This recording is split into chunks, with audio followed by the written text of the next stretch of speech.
Did you know that you can save unique brand kits for each of your channels in Sunergo email? I'll show you. I can manage all of my organization's brand kits by selecting this button on the home screen. Right now, I only have one brand kit set up for my church. Let's add a new brand kit for the church's youth group, and that way all of the emails that go to this channel, the youth group channel, will have a similar look and feel. Select Create Brand Kit. You can see that the default brand kit, which is our church's default brand kit, copied into the new brand kit. That's convenient because the youth group branding is very similar to the church's branding, and this way I only have to change a few settings rather than starting from scratch. I am going to name this brand kit Story Youth. I only want to use this branding for the youth group channel and leave the church's usual brand kit as the default, so I will leave this box unchecked. Click the logo to change it. You can see that the logo has changed over here in the email preview. Any changes that you make to the brand kit settings on the left will be visible in the email preview on the right.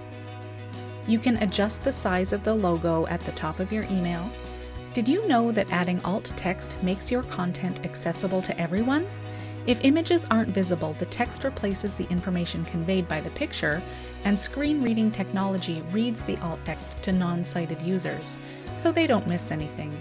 When adding alt text for a logo, you can simply type logo or the name of the organization into the alt text field.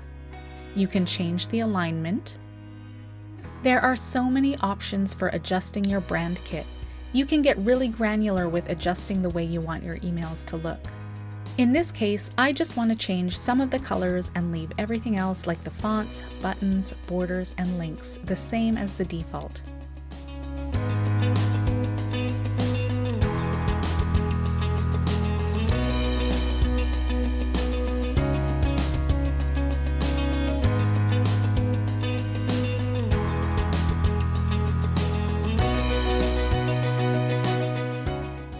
Select Save. If we go back into the homepage or into Channels, I can find the new youth group channel that I made, find the email settings, and change the brand kit. Select Change. You can see both brand kits side by side. The star indicates that the church's original brand kit is still the default. Select the new brand kit and hit Save. And we're done. Watch our next tutorial to learn how to set up an audience for your new channel. For more information about Sunergo's suite of online tools, visit our website at www.sunergo.net.